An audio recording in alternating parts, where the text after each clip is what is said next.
I think the moment where I decided I needed to start paying was I had found out that I was at some conference and some dudes that were there, no offense to dudes, but there were some dudes there and the dudes were getting paid and I wasn't, and we were doing the exact same thing.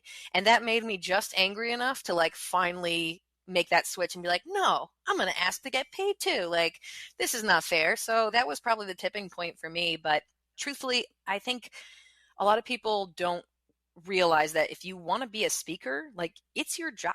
You need to work at it. You need to get the gear. You need to rehearse way more than you think you do. You need a coach. You need to practice taking care of your voice. Like, this is a job. And I think once you start treating it like a job, it starts feeling easier to ask for pay. This is the Changeup. I'm Keith Hernandez. This week's guest is Melanie Deziel, founder of Story Fuel. Melanie is a professional speaker, author, and strategist who is helping companies and people create better original work. We talk about her decision to leave the corporate world, how she worked up the nerve to get paid for her first speaking engagement, and how a move away from New York City has helped sharpen her focus.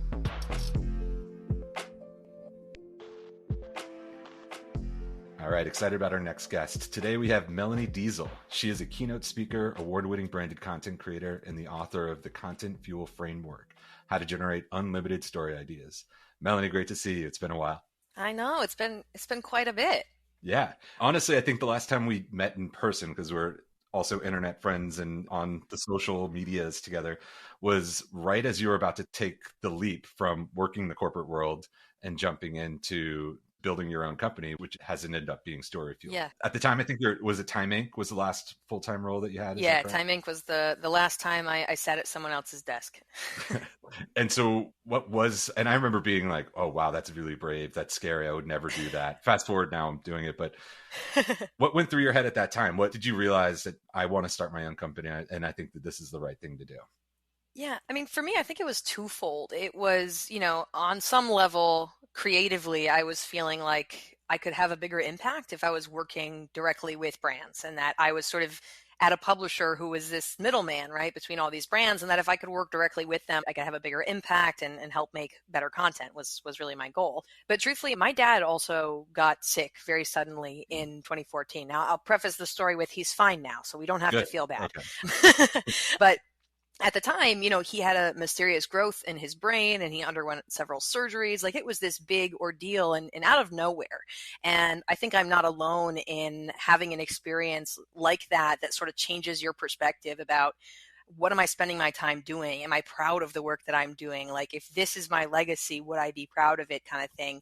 And life is short, and it was that moment. It was right around the same time those things coincided that it was like, I think it's time. I think it's time. If I'm ever going to do it, now's the time. Let me just make this leap and see if I could make it on my own. Amazing. And glad to hear that your father has recuperated and he's doing better. People who have listened to the podcast know it because we just interviewed somebody around breast cancer, but my mother was diagnosed 2 months ago with breast cancer. So dealing with a very difficult situation and trying to balance that out. The one thing that I'm really happy about is the fact that I have flexibility in my job to be able to do that. And I'm not working that corporate job that would probably take as much time as you need, but we really need you back for this, right? Yeah, well, and that was the experience that I had, but a little bit of both. So thankfully, and like all respect where it's due, Time Inc. was wonderful when all of this was happening with my dad, said, go ahead, go back to your family who was out of state, be there, do what you got to do. This was really before like work from home was as nice of a thing as it is now. It wasn't really that easy at the time. But what I realized was after about a week or two, I stopped getting invited to meetings. I stopped getting emails. And I had this realization that like, it doesn't matter that I'm gone. Like, the machine keeps on churning, right? And if I can be removed from my role that easily and nothing burns down, then like I've probably trained my team up enough to handle an experience where I'm not there to guide them. That was like, they're fine. They're going to be okay. It is a good and a bad thing, right? So the good thing is, okay, great. My team can fly on their own. They've gotten their wings and this is amazing. But oh crap, do they really need me anymore? Yeah. Did you feel both of those things? And what made you realize like, okay, they'll be fine. I need to worry about myself now. I mean, I think in a weird way, and I'm sure you're going through this too, I was somehow feeling all of these things at the same time. It was like you're really juggling a lot when you're dealing with a situation like that. And so I was simultaneously feeling like, oh, I'm so relieved that I get to spend this time with my family, but also maybe my job doesn't really matter that much. And that's kind of a weird thing to realize, but maybe that's okay because I could go out and I could have more impact on my own, and life's short. Now's the time. It was sort of all building and feeding one another like a cycle of realizing that, the stars were aligning and this was time to take a risk. That's amazing. So describe a little bit of what you do day to day, right? Like I think there's a lot of different things, components of your company and components of you as a brand and as a person. Yeah. How does your typical work week look? So I don't know that I've ever had 2 weeks that look remotely similar. It's all over the place. But what I will say is I've found it more useful to define what I do by my mission more so than the actions I'm taking to get there, because those actions change all the time. So for me, my mission is I want to teach people how to tell better stories. And most often that comes in the form of teaching in some variety. Maybe it's workshops, webinars, speaking at conferences.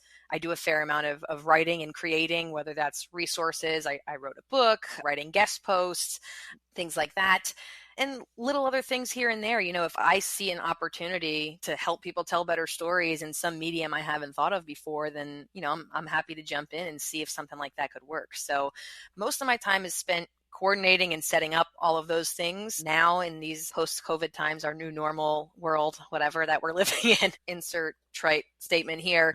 Most of what I'm doing is setting up Zoom calls, doing tech checks, making sure we're going to be all set day of and that I've got slides ready, and trying to keep people entertained when I'm just a little Brady Bunch square. Awesome. Yeah, I think especially in this new Zoom world where so much of this stuff used to be serendipitous, right? Especially the stuff that you do, speaking engagements, meeting people off of the conference room floor for that next gig. You have to be a little bit more intentional about it, huh? Oh yeah. Yeah, it's a lot more intentional. And, I'll be totally transparent and say that the last year and a half, almost 2 years at this point, I don't know a single speaker who could truthfully say that it didn't have a massive impact on their business. Yeah. There are some folks who transitioned seamlessly into, working remotely, that they have, a great studio set up at home. I wasn't one of those people. When the lockdown hit, I had a 2-bedroom apartment. One was for me and my husband, and one was for my newborn baby. And so literally I literally used to move her baby furniture out of the way, pull a bookshelf over to be my desk. And I wasn't set up to have a home studio. That wasn't my life at that point, right? So it was a little more difficult of a transition. And I was also coming off maternity leave, so I didn't have a heck of a lot of momentum when the world shut down anyway. So it was just an interesting time for sure. But now we're coming back together, and people are really pushing hard to get things going again. That's great. And I don't remember if you said this months ago or years ago, but it stuck with me. That's just because that's the COVID brain now of like, when did that actually happen? You're out there talking to people about creating great content, creating connections with your audience, but you weren't doing that for yourself on Instagram and Twitter. Talk about that realization, and then how did you rectify that to make sure that when people reached out to you about content marketing, you were doing the content marketing yourself? Yeah, so I wrote a blog post about this, and it was, oh my gosh, I don't even know when it was, maybe 2017, okay, that far ago. Sometime around there. Yeah, I had gone into a pitch with a client, and I was walking them through, here's what we could do together. We'll build a strategy for telling your brand story on Instagram, kind of walking them through that consulting experience. And in the meeting, they pulled up my own personal Instagram, and they kind of scrolled through it, and they were not impressed, and I don't blame them. We can always go with this sort of cobbler's children have no shoes situation where I'm putting all my time and effort into other people's content that admittedly my own content was suffering. And I'd be lying if I said I had figured out how to rectify that. A big part of what I did was I pared back, actually. So rather than trying to be active in so many different places, I focused my attention mainly on Twitter, truthfully. I spend most of my time on Twitter. I have the biggest audience there, and I just enjoy it the most. So that's where I spend my time for the most part. I have intentionally cut back on what I'm doing in other places. I'm no longer doing videos for YouTube. And I try to be honest with my clients, like, I'm one human.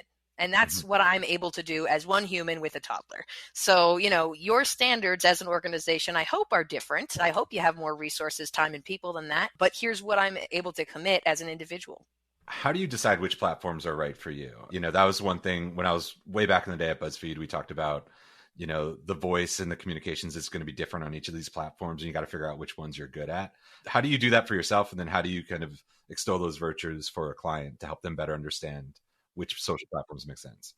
It's always a combination of a couple of things, right? As is always the case in marketing, like there's no one answer. It always depends. And it depends on a couple of things. So the first thing you want to acknowledge is like, what do you actually enjoy and have the skills and the motivation to create? Like for me, I'm a writer. So I'm always going to gravitate toward a place where I can use text because that's where I'm most comfortable, where I can create most quickly. And I think where like I shine best. So I'm drawn to Twitter because it allows me to use the skills that I have and it's something that I'm comfortable with. But, if I were all about video and my audience isn't watching video, then that's going to be a problem. So you want to balance that strength that you have and that motivation you have with where your audience hangs out and what type of content your audience likes to consume. Now, I'm very lucky in that media marketing people love Twitter, probably because they're all like me. So I get to have that alignment there. But sometimes what we do discover is that there's a gap. We have to figure out how to use talent or tools of some kind to fill that gap where I'm a writer, but my audience loves podcasts. Well, then the way for me to fill that gap is to find someone, if not me, to read those posts and turn it into audio content, right? So looking at those different factors of where is our audience and what are they consuming, and then, what do we have the resources, skills, and motivation to actually create, trying to find the balance there. Is there a fair point for somebody to recognize when a platform's not going to work for them or a medium's not going to work for them? I tend to give novels 50 pages and then I go, okay, this one's just not good for me, and put it down. Is there something like that for social media platforms? I think one of the things that's really tough is like it takes a while, and overnight success is always, at least in the content world, like months in the making. So if you have a clear strategy and you're doing it with intention, I think you should have that indication in 3 to 6 months. Are things working at all? Even if your audience is small, are you getting good engagement? Are the few audience members you have, few subscribers you have, are they commenting, liking, upvoting, whatever appropriate action here? Then you're probably onto something. If you find that you are really trying, you're working, you're looking at your analytics, you're trying different things, and you're still not seeing any sort of engagement after a few months, then like it's probably, if not a sign that it won't work, it's at least a sign that it will require more effort than you're probably able to put forth, right? If you're like actually trying. What I find most often, though, to be totally honest, is people give it 2, 3, 6 months, but they're barely trying. Right. They post on Twitter once a week and it's literally just a copy paste of a headline from their website. And they're like, Twitter doesn't work. Like, did you engage with people? Did you study the platform? Did you really spend time there and build a strategy around your activity? Because if not, you didn't give it a fair shot. Yeah, I work with a bunch of folks and they're super smart people and they've been successful at their day jobs, but now they're looking to build their personal brand. And what I've found is there's this, especially with really smart, successful people, this fear, this hurdle that happens when it's time to hit publish. Can you talk a little bit about that? How do you work with people and brands to kind of get them to be a little bit more or a little less precious with their brand and their personality? I mean, I think one of the things that is helpful to know, and it might sound like a hard truth, but I don't think it is, nobody sees everything that you do. Yeah, exactly. And like, I hate to say that, right? Because we're talking about the value of content and why it's important, but like, name a single account that you have seen everything they've ever posted. Nobody. Like, we don't engage that way. And so the barrier to entry is a little bit lower, and the threshold of what people want to see it's a lot less pressure than we think it is. And so you got to give yourself permission to experiment and to see. And, the other thing is like, I mean, done is better than perfect, 80% is better than 100% never done. There's all those quotes, but truly the only way you're going to realize what your audience likes is by creating content and seeing what works. That's awesome. Yeah. And so I often joke, and it's true, I got into advertising by accident, and it sounds like you did as well. Yep. Did I hear that right? You were a journalist first and then got into advertising? Who brought you over 100%. To the dark side, as I would say? Honestly, it was completely by accident, and I could share this because I'm in good company. I was interviewing for more editorial jobs. I thought I'd be, a reporter, an editor, something like that. And I mean, the newsrooms were going through a major downsizing. They were switching over to digital in a major way, and there just really weren't jobs at that time. All of us in media know layoffs are like a seasonal activity. So it was actually a really smart recruiter that I had worked with for an editorial job that I interviewed for that called me back and said, look, this is not what you were looking for, but I'm looking at what they want, and I think there's a pretty good alignment of skills here. So if you're open to it, I have a job as a native advertising product manager, which, Oh, That wow. sounds real Okay. cool, but it was really content strategist before we knew what to call ourselves. Gotcha. Yeah, and I mean, literally after I hung up the phone, I Googled native advertising. Like, I did not know what I was getting into at all. No clue. Had never thought about doing marketing, advertising, any of that. But, it worked out for the best, I think. Yeah. So after HuffPo, you went to the New York Times, and that's where your name got a lot of recognition for some of the work that you did with T Studio. Can you talk a Yeah. little bit about that work and I guess, the philosophy that the New York Times had in Yeah, 2014? so that was a really interesting transition for me. So HuffPost, like we know the reputation of HuffPost, like it is what it is. It's light fare, it's quick snackable content. So I was working on a lot of stuff like that, right? I did, recipes you won't believe have Greek yogurt for Yoplait. Like that's the kind of stuff I was working on, right? Right. But I was a former journalist, and so the idea of going to the New York Times and getting to create content that made sense in that context was really, really appealing to me.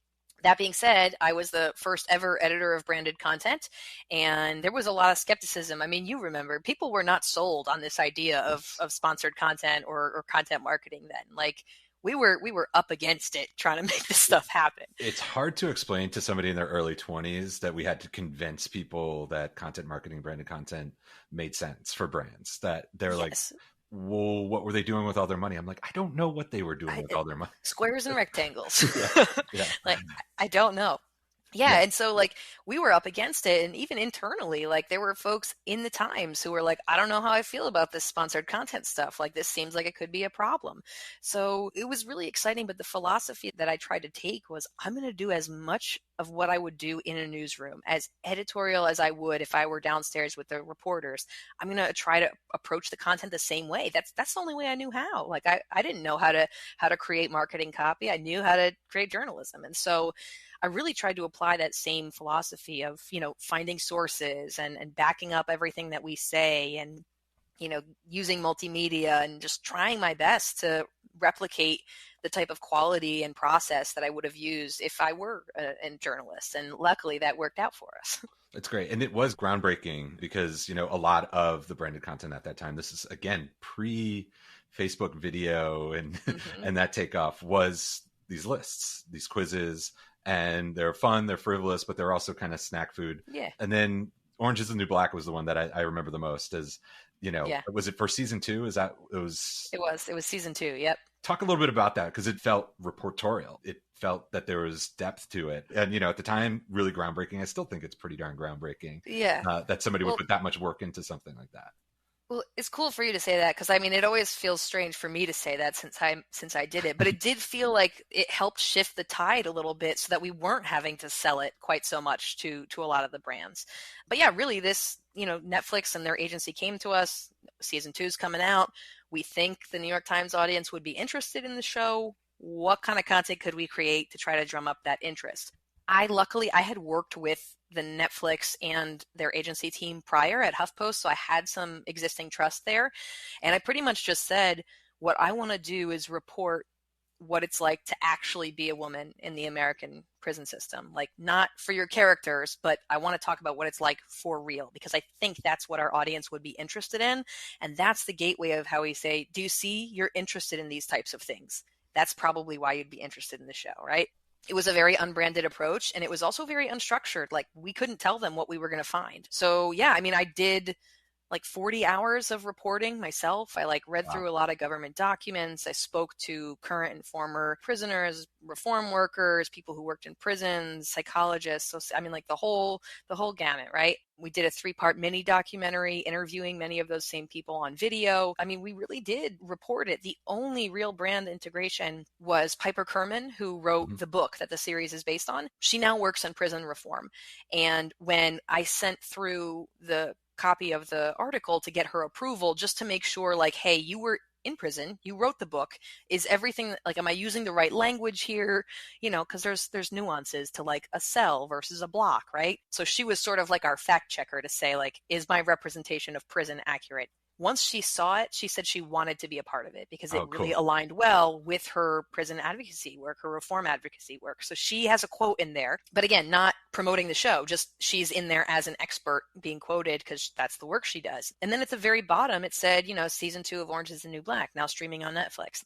Other than that, we didn't reference characters. There weren't stills from the show. Like, we really just tried to say, look, you're interested in stories about women in prison. Like, this is something you probably didn't know you care about, but look, you read this whole thing. So like, Yeah. go listen to some more, you know? And how did you all measure the success of that, right? Because it was multimedia. There were video, infographics, long form, in depth research. What was Yeah. the information that you provided back to the client? So we were in the very lucky position that Netflix is a client that understands the value of storytelling, and they also understand that not everything is quantitative. And so they were really going for awareness. Like, we were not at any point being evaluated based on new subscriptions or something like that. That was not a metric for us.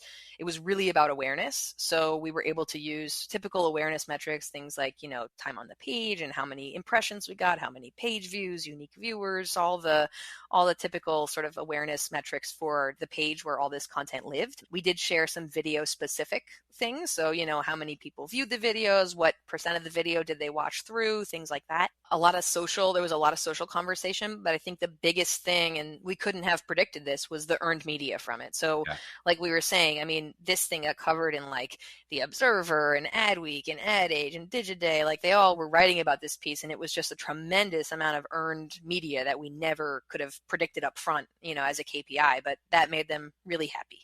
That's awesome. That always is the gold standard, right? I think as branded content was in its infancy and content marketing it was this idea that it would be seen by others because it's good and not because Yeah. they saw an ad for it or it got forced in front of their face before the video that they wanted to see. Well, and it was also strange because, like, again, in those early days, we didn't necessarily know how to like measure content from a Yeah. sponsored standpoint. Like, agencies weren't used to measuring content. They weren't used to things like, completion rate or video views or time on page. Like, that's not what they were measuring. So we had a little freedom there to kind of help define what would make sense to track. But the other thing is, we really looked for editorial markers of what was working. And so what I mean by that is the same types of things you would look for in a newsroom. So as an example, the day that the piece came out and for a few days afterward, it was appearing totally organically on the homepage of the New York Times website. There was a little box that showed like the most popular articles or most read or something like that. And it stayed there for several days. And so Cool. that was to us like, look, you can't buy that real estate. It's not for sale. We had to earn our way there, and we managed to do that and create something that people actually want to read, and it sustained their attention. So that for us was again, a metric we couldn't have predicted, but it really was a good signal that what we did worked for the audience we were trying to connect with. That's fantastic. So unfortunately, this didn't become the scale for everyone, right? Like that, No. I was super excited at that time and I just started at Slate and I was like, we could do this. We can work with brands and go in depth and deep and it'll be fantastic. But kind of, I would say like quick, shorter, snackable pieces won and scaled. And Yeah. ultimately, I'd love your opinion on this. Like, has it waned? Has branded content kind of taken a back seat? I know a lot of like the ad weeks, Digidays are sour on it now or say Yeah. it's not a sustainable business. Do you agree with that? Or do you think it just is ebbing and flowing? I mean, I think there's a lot wrapped up in there. I mean, first off, in terms of like what ended up scaling, I think it is important to note that like the context of where this stuff is living is a major determining factor of how big it is, right? Like, if I had done that piece and published it, at BuzzFeed or in HuffPost, like, it would have tanked because people aren't going there for that. Like, they're not looking for in-depth reporting on the inside of a prison when they go to either of those sites, right? At the same time we launched that piece, BuzzFeed launched 21 Reasons Prison Might Not Be So Bad After All. And it did gangbusters, right? And it was all gifts from the show. It was perfect for the context. So I think what was really unique about that is the context of the New York Times is going big, a lot of multimedia, a lot of sources, long form. And they have to some degree maintained a lot of those elements in the content they're creating today. Same could be said for Washington Post, The Atlantic. There's a couple who have kind of continued with that big long form approach because they're legacy news organizations where that kind of content works well. But yeah, it's not super scalable. I mean, this is why the media business has a challenge monetizing to begin with, right? So we sort of solved the problem with the original problem in some ways. So definitely easier to scale some of the stuff that's lighter fare, that's shorter, easier to produce, less, complicated. I don't think that, content marketing or storytelling or sponsored content, whatever we call it, is done for or over or dead. Although, believe the headlines that you want. I think it's not the silver bullet that maybe a lot of people thought it would Yeah, be. I agree with that. I think I heard talk of people who thought, yeah, sponsored content is going to be the single producer of revenue for these publications. And in most cases, it's just not enough. Like that's a lot to ask. And so I think it makes sense in certain contexts and it makes sense for certain publishers.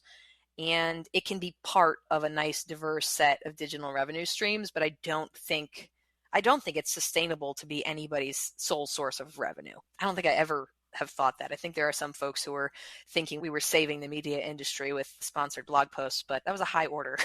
Yeah, I agree with everything you said there. I think it would just be too much to put on one product, right? Like one way of communicating with an audience.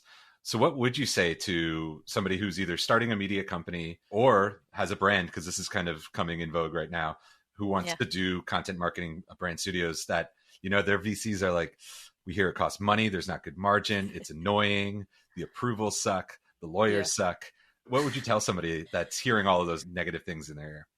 I have probably made more than one salesperson a little bit upset because I feel really strongly that it's our job as content marketers or anyone who's in this area to tell a brand when it's not the right choice. Right. There are a lot of instances where content is not the thing you should be doing, right? It works really well for awareness. It works really well for engagement. In very limited context, it can do well for conversion, which is oftentimes what all those folks are measuring by. If you're looking for fast results and you're looking for conversion-based results, you're going to get better bang for your buck with some other tactic. And I feel like we have to be honest about that, or else we're just going to end up losing clients and disappointing people. If you are looking for awareness, if you are looking to engage your audience and retain your audience, then content is a really good way to go. I think the best way to kind of make the case for ROI is to show how it's connected to all those other things that we don't question the value of. So what are we going to put in those email sequences that keep our audience engaged? We're going to put content. What are we going to share on social where we all know we're getting engagement with our audience? We're going to share our content. And, how are we going to tell successful customer stories about, the amazing benefits and changes we're creating? We're going to create content. So if you can tie it to some of those more approved or bought into business actions, I think it's a lot easier. And if you have a particularly skeptical business or stakeholder, I find that tying it into testimonials or case studies or customer success stories, whatever you want to call it, is usually the best bet because nobody doubts that those are important. Everybody knows that you need those, right? Like social proof and telling your success is super key from a sales perspective for prospects. So if you can do those in a slightly more elegant way, you can kind of start to prove your value within a bought into context. Love that. Are you seeing more brands wanting to jump into this space? What are the Oh, yeah. conversations that you're having with them?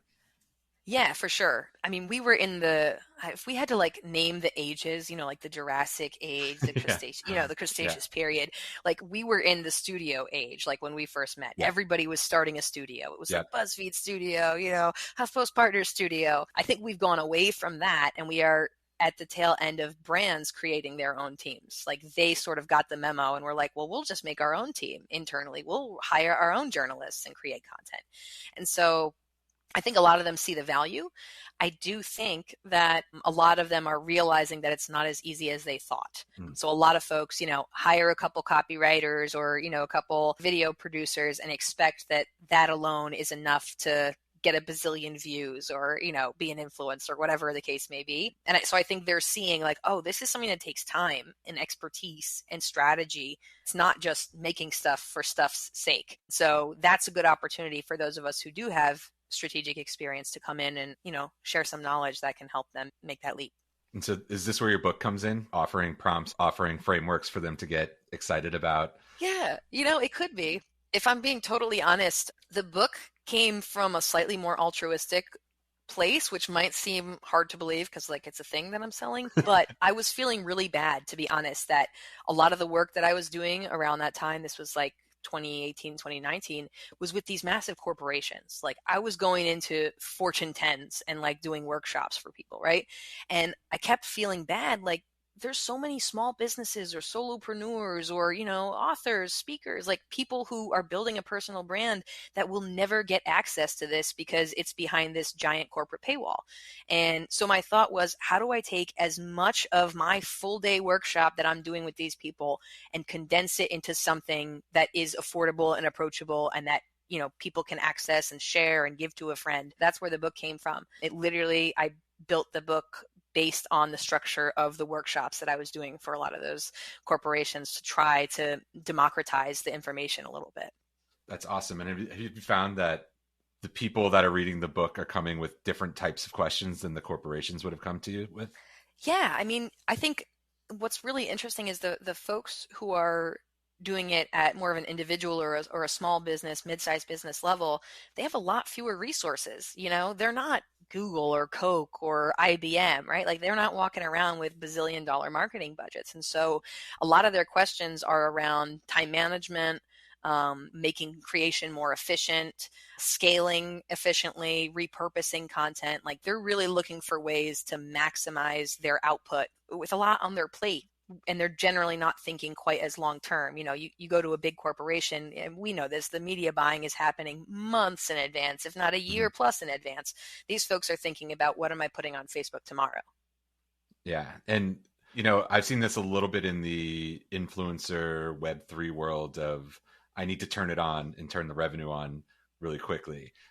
Is that too frenetic? What do you recommend to somebody who's starting out in content marketing? Do they need to turn it into a monetization engine right away, or do they need to give it time? I mean, definitely give it time. My thought is you don't want to put too high expectations on it right off the bat, or else you're going to be disappointed. You're not going to be good at something the first time you start doing it. I mean, even for you, like doing the podcast, you learn tips as you go, you get better, you get more experience. So you have to allow yourself or your organization or your team like time to figure out what you're doing and get into the swing of things. So that's important for anything that you do in life. But yeah, the other thing is I'm always honest with people. This is not, if you need to make more sales by the end of the week, then like you should probably buy some targeted ads. Like that's probably your best bet, or send an email to your existing customers with a discount code to try to get them to buy something else. Like that's going to be your immediate response. If you want to build a relationship with your audience, then content is the way to go. And that relationship, as you build it, will lead to more sales, will lead to loyalty and retention. But yeah, I mean, it really is relationship building. And I always try to make analogies to help folks who maybe aren't in the marketing space understand that, like, you're trying to build a relationship with your audience. So you tell them things about yourself and you ask them things about them and you have conversations about shared interests, but you don't walk up to them, shake their hand and propose to them the first time that you meet them. So, we need to give it time. You need to let that relationship develop before you make a request. So some call this the creator economy now, right? Like that we might be in that period of the Jurassic period, right? This creative. And it sounds familiar what you're saying. Not everybody needs to be creating, which is a tough pill to swallow for some people because they think they need to be famous. But, can you talk a little bit about the difference between being a creator, creating content, and having a creative business, which is your livelihood and making sure that your daughter gets fed? I mean, it's a really interesting distinction. And I think anyone who is in the creative business space probably grapples with this all the time. I know I do. The creator in me has certainly cringed at some of the clients that I never thought I would associate with, that I ended up working with, right? Just because our values were very different. And there's certainly some content I've had to make that I didn't personally agree with, or, that I tried to save someone from making, but I had to do it anyway. I don't love those moments. I do think it's important to note that not everybody has both skill sets, that running a business and creating things are two very different things. And it's totally okay if you don't have both of those skill sets. But you need to acknowledge it and find someone who does. So really luckily, like my husband comes from the finance world. He's an entrepreneur. He runs businesses.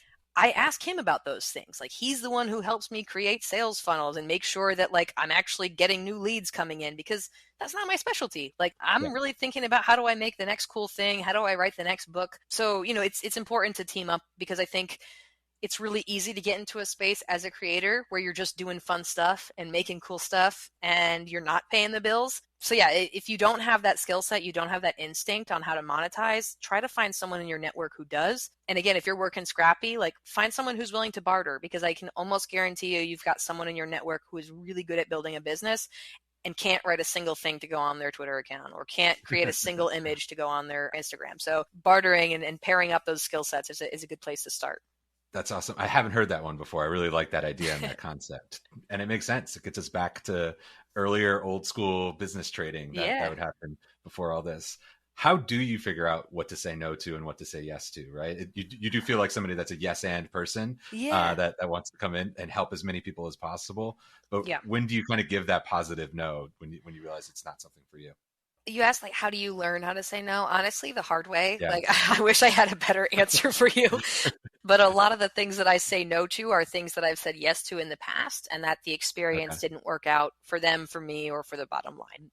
Like I said, I have worked with clients early on that wanted things that weren't in my sweet spot. And I said yes because I'm like, well, I could do that too. And I didn't like doing that too. And so, in the future, when I get those kinds of requests that aren't exactly in my sweet spot, I know here's what I can help you with. And here are some folks I know who are really good at that thing that's not my expertise.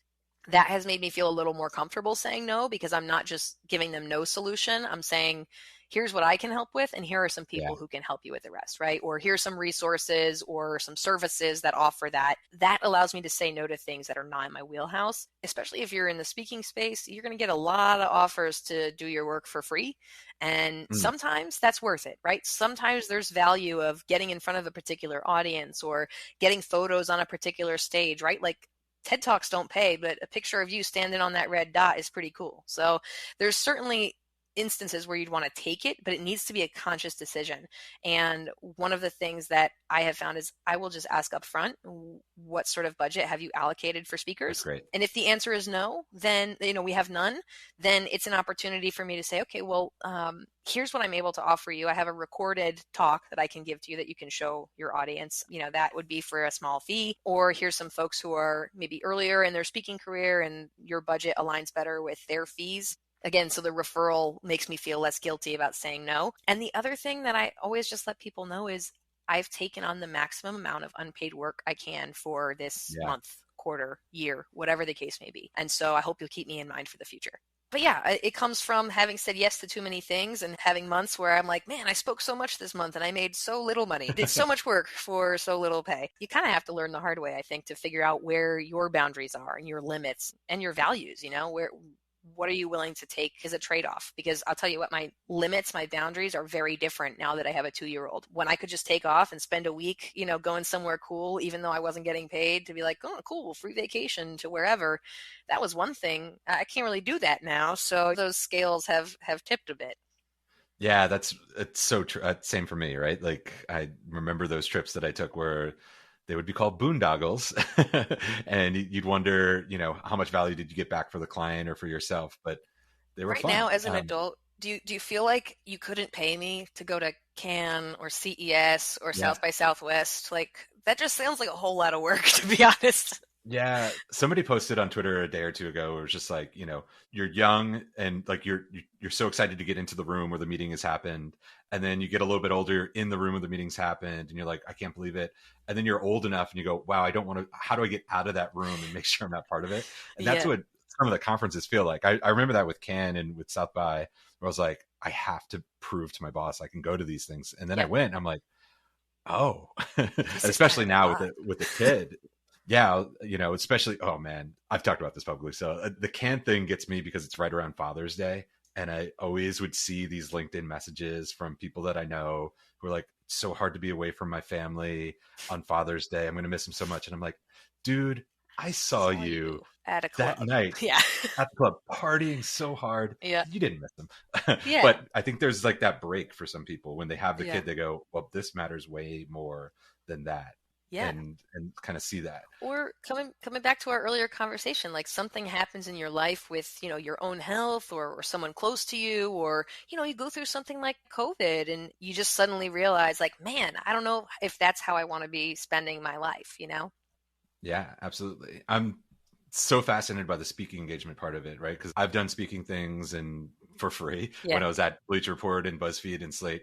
How did you start to build enough, I guess, of your resume to go, okay, this is what I now charge? And does that continue to increase the more that you have speaking engagements? Yeah, so I mean, man, I could talk about this stuff for hours, but the short version is a lot of reps until I was providing enough value to ask to be paid, which is a hard truth that a lot of people don't want to hear. How did you know you were adding enough value? When did you go, oh, okay, they need to pay for this? I think it's based on the response that you're getting, based on, usually get speaker evaluations at the end. You'll hear from people, I get a whatever 4.7 out of 5 rating, and you get comments from attendees, things like that. The response you get from, the folks who are hiring you, if they seem surprised that you're free, then like that's a good sign. You should probably charge. I know Good a point. good friend of mine in the speaking space, Andrew Davis, he says when you give your fee 3 times and nobody objects, then it's time for you to increase your fee. I like that. You need to be at a point where some people are pushing back. Otherwise, you're not charging enough. So yeah, honestly, I think the moment where I decided I needed to start paying was I had found out that I was at some conference and some dudes that were there, no offense to dudes, but there were some dudes there and the dudes were getting paid and I wasn't, and we were doing the exact same thing. And that made me just angry enough to like finally make that switch and be like, no, I'm going to ask to get paid too. Like, this is not fair. So that was probably the tipping point for me. But truthfully, I think a lot of people don't realize that if you want to be a speaker, like it's your job. You need to work at it. You need to get the gear. You need to rehearse way more than you think you do. You need a coach. You need to practice taking care of your voice. Like, this is a job. And I think once you start treating it like a job, it starts feeling easier to ask for pay. I'm okay to get paid what I get paid for a speaking gig because I know I've invested X amount of dollars, hours, and effort into showing up, and I'm going to handle any issue that comes up, and I know that they're going to get value. Like, you have to get to that point where you know that you're bringing the value.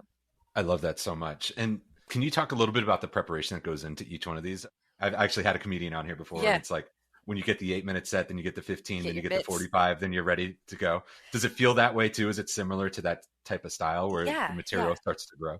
It is a little bit. So, I mean, the way that I think of it may not be how everyone does. I only keep a certain amount of talks at once. I'm not doing custom talks all over the place. Like, you go see a band that you love, they're not playing a song for the first time when you see them. Like, they know their stuff, right?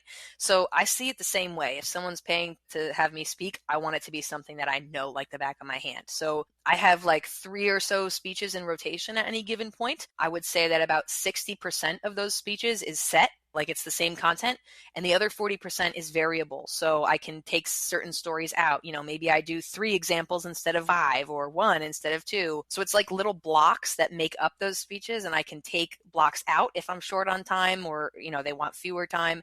And then I can add blocks in. There's additional examples. So it's almost like I have 3 90-minute talks that I never give, and I only give 60, 45, 30, and 20-minute versions of those, if that makes sense, so that I can swap bits in and out, use different examples, try different things, turn it into a workshop by having interactive sections. Like, it really is like bits, and you're moving them all around as you go, like a set list. Just as an example, the first talk in my repertoire right now is one that is lots of different titles, but basically 5 journalistic best practices to use in marketing. I started giving that talk in 2017. I have updated it. Honestly, I've given it hundreds of times. I could do it right now with no slides, like off the back of my hand. Like, I just know it. When I had folks asking me to come back and speak a second time, couldn't give the same talk again. So I developed the second talk, which was the Content Fuel Framework talk that led to the book. That was like the workshop and stuff, and that led to me writing the book of the same name. So then I started doing that one more often because it was newer and fresher. I still had the other one in my back pocket. Then I develop a new one and I do that one a lot. But generally speaking, if I'm giving a talk, I've been practicing it for months before anyone sees it. Months. That's important. I think a lot of people, again, as I've talked to them, go, well, I've got good material, I got great things to say, and they don't really make that framework, or they don't put together that structure, that wireframe to say, okay, cool, this is how the whole thing will go. The switch is like, look, it's totally okay to make a presentation one time for a talk, like, especially if you're not getting paid and you're just like an expert coming to speak. That's fine. But if you want this to be a job, a paid job, then you need to think of yourself more like a performer than like someone who shows up with PowerPoint. Like, that's what you are, right? You're being paid to entertain. You're being paid to inform people. You're being paid to set the tone of an event, or, you want to motivate people or excite them or make them think. Like, it really is. It's a tall order. And so you need to, that example of the musician, if you paid for tickets to a concert and the musician hadn't practiced before you got there and they were playing Right. stuff for the first time, you would want your money back, right? Totally. And Yeah. concert tickets are what, sub $100 in most cases? Like, you're not charging $100, you're charging more than that. So like, you need to bring quality. Yeah, Seinfeld, I think it was like comedians in cars getting coffee. Yeah. Another comedian was like, "Oh, I hate doing my old material," and Seinfeld was just like, "Oh, I love it." He was like, "I know those ones are the hits," and the guy, I forget who it was, but was just kind of went back and was like, "Well, what if somebody in the audience has heard that before?" Is like, "That's great for them. They're going to laugh even harder." He was like, "Don't be so egotistical and think that everyone's heard every single joke Yeah. that you had," and that always stuck with me because that's Jerry Seinfeld saying this, right? Yeah. Like, I'm telling jokes from the 80s and 90s. You Yeah. can tell jokes that you made last year. Like, you don't always have Right. to be so. Well, yeah, I mean, and same thing. You go to see a musician, like, you want them to play the old stuff. The old stuff is what you know and love. Like, sure, Yeah. play your most recent album, but we all know I fell in love with you 3 albums ago. Like, that's why I'm here. Yeah. Awesome. So if somebody's thinking about just getting started with this, right? Like, I don't want to get into the whole book. I want people to buy the book, and I want people to go to your website and work with you. But what would be like 2 or 3 prompts that you would give them to say, okay, cool, you've never done this before. I understand this is a massive hurdle for you to get over. Yeah. This is how we're going to start off. So the first thing I would say is you need to start thinking about what you want to say before you think about how to say it. And I say that because a lot of times if we're new to content, we're saying, oh, I need a blog idea or a video idea or a podcast idea. And oftentimes when we do that, we end up kind of forcing a story into a format where it doesn't belong. And that doesn't really serve us or our audience well. So thinking about what are the things I want to say? What are the stories I want to share? What do I want to make my audience feel? That will guide you toward your message. And then you can figure out what's the best way to bring that message to life. You know, should it be a podcast? Should it be a video? Whatever else. So that would be like lesson number one is focus on your message before you focus on the medium. Okay. That's great. Yeah. Now, how has the move been? In this, this world. I know, so much of our world is based in New York, LA, and Chicago. And where are you now? You're outside this. You're not outside Raleigh. The city anymore. You're like, I'm in Raleigh, okay. North Carolina. How did that happen? The joke we like to tell is that we moved here because of really good search engine optimization. Basically, I mean, I told you the story. When lockdown hit, I was literally moving furniture to try to work in my daughter's nursery. Like, it was not a sustainable situation. We were paying stupid New York rent for like a 600 square foot apartment. It was just nuts. And it became very obvious very quickly that, like, we got to get the heck out of here. And if we're going to move, we might as well go somewhere, given the pandemic, like where we have our own enough space to feel comfortable inside, where we have access to nature. Like, let's just do something big. And so we started thinking about the things that were important to us in a place to live rather than going place first. We were like, where is it good to raise a family? Where do you have access to nature? It's near a big airport hub. That's something that's important for me. Right. That it would just kind of run down the list. And as we started researching and looking up all the best places to raise a family and, best places to work as an entrepreneur, Raleigh just kept popping up. And it was very unexpected. There was this moment as we're researching where we're like, are we moving to Raleigh? Like, I think we have to move to Raleigh. Like, that's the answer to this situation. And so, yeah, sight unseen. Neither of us has family here, friends here. We've never visited here before. Wow. We just decided that based on what's important to us, this is the place to be, at least for now. And so far, so good? Yeah, so far so good. I mean, as we've said, it's been a year and a half, and we've probably done about 3 months worth of total exploring just because of the pandemic. So much is shut down or not operating how it normally would. But everything we've experienced here, we like so far. Being totally candid, it is more red than blue down here. That's been a big adjustment for me coming from outside the city. But otherwise, I mean, it's a wonderful place to live and a lot of really nice people down here.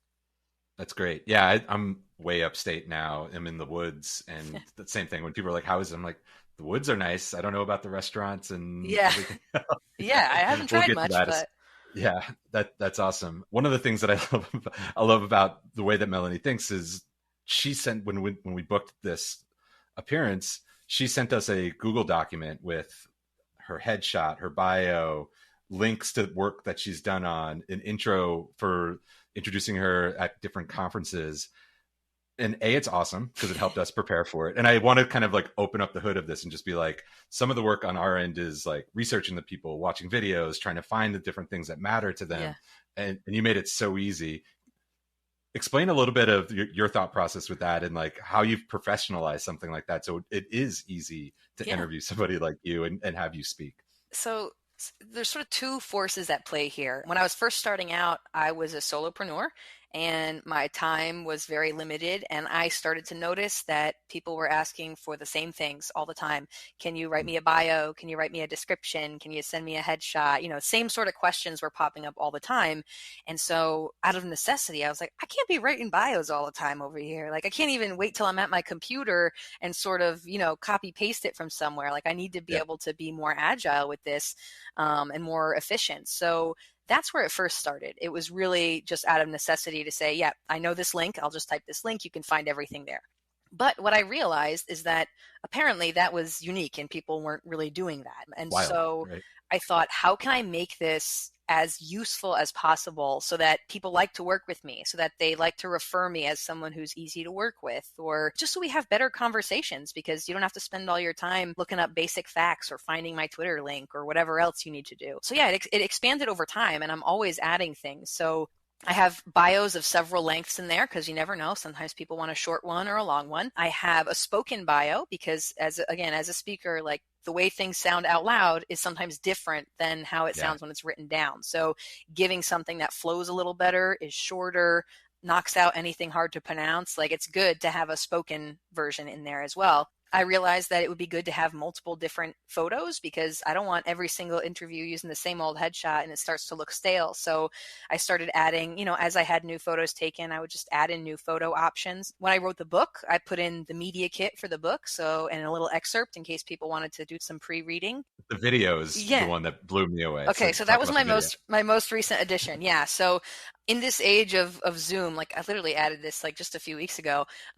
Everybody wants to do a tech check, Yep. and I totally understand why. I'm happy to do a tech check, but what I realized is that most of the time people wanted a tech check so that they could ask the same few questions, and so I thought if I can answer those questions ahead of time and give them confidence that like we're going to be okay, it will probably save both me and them time. So what it is, I think it's about 2-3 minutes. It's just a video of me sitting where I sit when I do my talks and I walk through, hey, here's what my internet speed is right now. Here's the background that I'm going to have. As you can see, here's the lighting situation.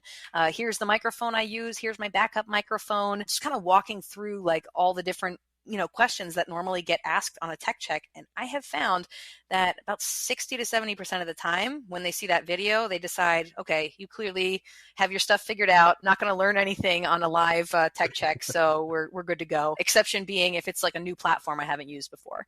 But yeah, I just figure like it saves people time because, if you have to do 100 tech checks, like, well, now you only have to do 99.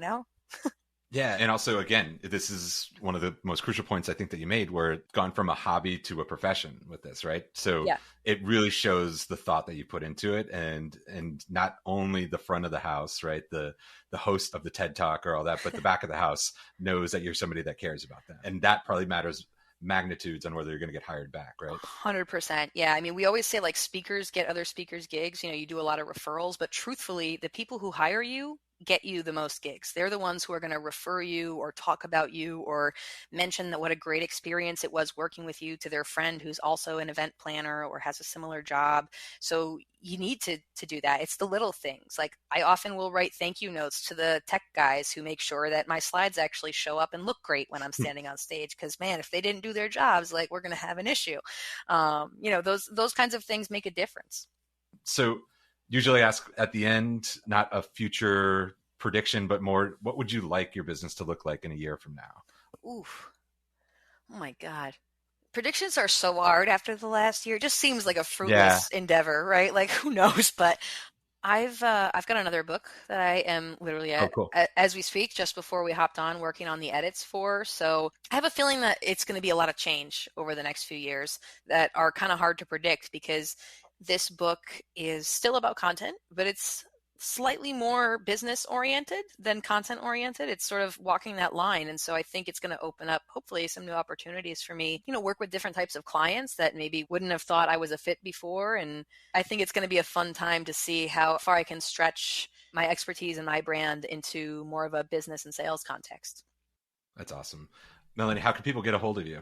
What's the best way to contact Yeah, you? so lucky for you, if you search Melanie Deziel, Deziel, you will find me. I am also search engine optimized, but I'm not, unfortunately. storyfuel.co is my website. So storyfuel.co. You'll find everything about, the speaking stuff, the book. You could find all my social links. You could read my sadly abandoned blog that I wrote back in 2017 about not updating my blog. It's all there. Oh, Melanie, it was amazing to see. And well, thank you so much. This was Melanie Deziel. Thank you so much. It was great to see you. This has been awesome. And thanks for letting me share my story. Thank you for listening to The Changeup, produced by Elena Weedland, with original music by Rodney Hazard.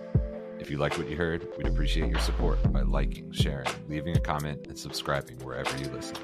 Thanks once again. Until next time.